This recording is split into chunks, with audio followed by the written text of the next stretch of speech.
Hello guys, हमने आधुनिक भारत इतिहास का एक प्लेलिस्ट बनाया है जिसमें से हम एमसीक्यू क्वेश्चन करवा रहे हैं।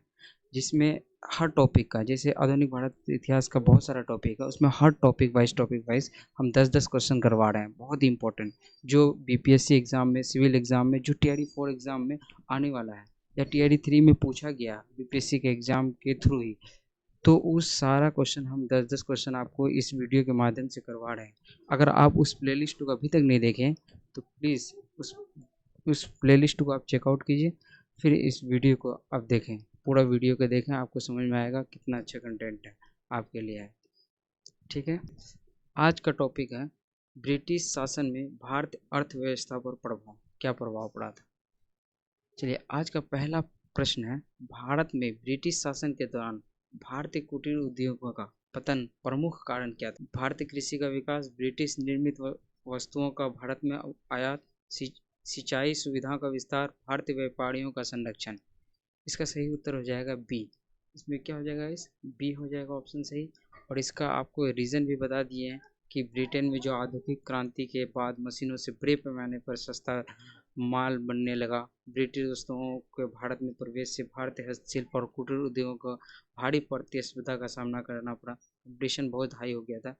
भारतीय बुनकर और कारीगर अपने बाजार खोने लगे और बड़ी संख्या में लोग कृषि की ओर चले गए। सारे सारे लोग कहाँ चले गए, कृषि की ओर। यही प्रक्रिया भारतीय उद्योगों के डी इंडस्ट्रियलाइजेशन से संबंधित है और निर्माण कारीकरण का ये कारण है। ठीक है गाइस, दूसरा क्वेश्चन आपके, ब्रिटिश शासन के दौरान भारत से धन के निरंतर बाहर जाने की प्रक्रिया को किस नाम से जाना जाता है। किस नाम से जाना जाता है गाइस, ये धन निकासी सिद्धांत। ऑप्शन क्या हो जाएगा इसका आंसर, ए। इसका रीज़न है आपका, भारत की संपत्ति और आय का एक हिस्सा बिना पर्याप्त आर्थिक प्रतिफल के ब्रिटेन भेजा जाता था।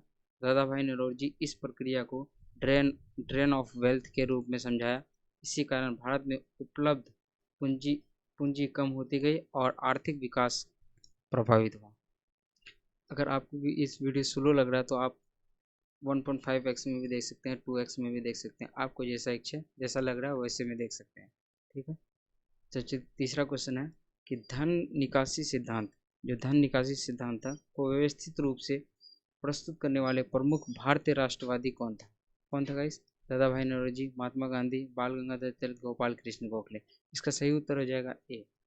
ठीक है, इसका रीज़न भी देख लेते हैं। इसका रीज़न करने का मुख्य कारण है कि ये रीज़न वाला ही क्वेश्चन है कि रीज़न से अगर आपको समझा दिया जाए तो याद रहेगा, लेकिन ऑप्शन भी याद रखेंगे तो वो भी बहुत ही अच्छा है, क्योंकि यह क्वेश्चन पूछा ही जाएगा इस टाइप का क्वेश्चन। तो चलिए, इसका रीज़न हो जाएगा, दादा भाई नौरोजी जी ने भारत से ब्रिटेन की ओर होने वाले आर्थिक निकासी को विस्तार से समझा। उन्होंने इसे भारत की गरीबी के प्रमुख कारणों में से माना गया। उसका उसका बुक जो था, दादा भाई नौरोजी लिखा था, poverty and un British rule in India. इसका विषय महत्वपूर्ण स्रोत है, ये अपना बताया था इस वीडियो में, इस बुक में। चलिए, चौथा क्वेश्चन आपके, ब्रिटिश शासन के दौरान भारतीय कृषि के वाणिज्यीकरण का प्रमुख अर्थ क्या था। क्या था गाइस, प्रमुख कारण हो जाएगा इसका बी ऑप्शन, कृषि को बाजार के लिए नकदी फसलों की ओर मोड़ना। चलिए, और इसका भी व्याख्या आप पढ़ लीजिएगा। ठीक है, क्वेश्चन नंबर 5 है, ब्रिटिश शासन के दौरान भारत को मुख्यतः किस प्रकार के आर्थिक ढांचे में बदल दिया गया। किस प्रकार से आर्थिक ढांचे में बदल दिया, कच्चे माल का निर्यात और तैयार माल का आयात करके। ठीक है गाइस, इसका ऑप्शन हो जाएगा बी। आप इसका भी व्याख्या पढ़ लीजिएगा, ये सब हल्का फुल्का है, वो थोड़ा बहुत उसको पढ़ लीजिएगा।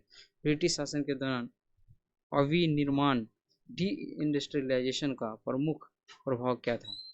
तो इसका मेन प्रभाव था पारंपरिक उद्योगों का पतन और बेरोजगारी में वृद्धि। ठीक है गाइस, इसका आंसर हो जाएगा बी। और इसका मेन देखिए, ब्रिटिश मशीन निर्मित वस्तुओं के कारण भारतीय हस्तशिल्प और हथकरघा उद्योगों में बाजार में भारी नुकसान हुआ। कारीगरों का पारंपरिक रोजगार समाप्त होने लगे। बड़ी संख्या में कारीगरों ने कृषि को अपना लिया। इससे पहले ही कृषि पर निर्भर आबादी अतिरिक्त दबाव पड़ा। ठीक है गाइस, सातवां प्रश्न आपकी स्क्रीन पर यह है कि ब्रिटिश शासन के दौरान अत्यधिक भूमि राजस्व का भारतीय किसानों पर क्या प्रभाव था। क्या था, किसानों की आर्थिक स्थिति मजबूत हुई, किसानों पर आर्थिक बोझ बढ़ा, कृषि पर कृषि कर समाप्त हुआ, ग्रामीण ऋण समाप्त हुआ। क्या होगा इसका उत्तर आप लोग बताएंगे।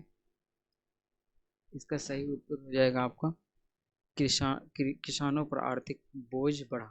ऑप्शन क्या हो जाएगा आंसर बी। ठीक है, आप इसका भी पढ़ लीजिएगा कि इसमें था ब्रिटिश परमानेंट सेटलमेंट हुआ, रेतवाड़ी और महालवाड़ी जैसे बुरा व्यवस्था लागू की गई, किसानों पर राजस्व चुकाने का दबाव बढ़ता रहा, फसल खराब होने पर भी राजस्व की समस्या बनी रहती थी, राजस्व चुकाने के लिए किसानों को सहायकों से कर्ज लेना पड़ता, जिससे ग्रामीण ऋण ग्रस्त और गरीबी बढ़ी। ठीक है, चलिए 8वां प्रश्न है, ब्रिटिश शासन के दौरान भारत के वाणिज्यिकरण से निम्नलिखित में से कौन सी फसल प्रमुख रूप से जुड़ी थी। कौन सी प्रमुख रूप से फसल जुड़ी थी गाइस। इसका उत्तर हो जाएगा ए, नील की खेती। ठीक है, नील की खेती। इसका व्याख्या भी पढ़ लीजिए।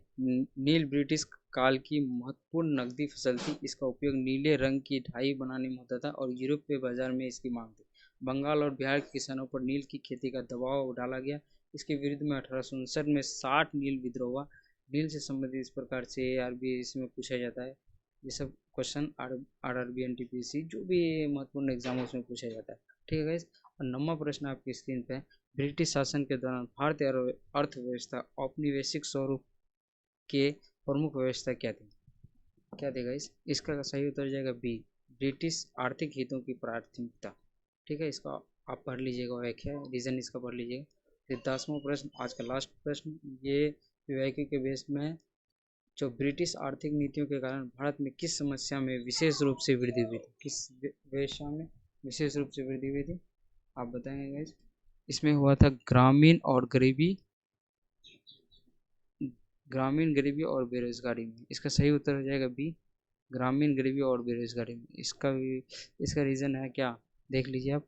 ब्रिटिश आर्थिक नीतियों के कई प्रभाव एक साथ दिखाई दिए। कुटीर उद्योगों का पतन, भारी भूराजस्व, कृषि का वाणिज्यिकरण और धन की निकासी। इन कारणों से किसानों, कारीगरों और ग्रामीण की जनता की आर्थिक स्थिति कमजोर हुई। परिणाम स्वरूप गरीबी, बेरोजगारी और ग्रामीण ऋणग्रस्त जैसी समस्या बढ़ी। ठीक है गाइस, अगर आपको ये वीडियो पसंद आया तो आप इसको लाइक, सब्सक्राइब और दोस्तों को भी शेयर करेंगे, और आप इस प्लेलिस्ट को फॉलो करके देखें एक बार। अगर आपको हर एग्ज़ाम में आपको काम देगा। आप बीपीएससी टीआरई के एग्ज़ाम के लिए प्रिपरेशन कर रहे हैं तो सबसे इम्पोर्टेंट है आपके लिए ये प्लेलिस्ट। तो गाइस आप उस प्लेलिस्ट को देखिए। ठीक है, ये भी वीडियो उस प्लेलिस्ट में डाल दिए। Thank you, have a nice day.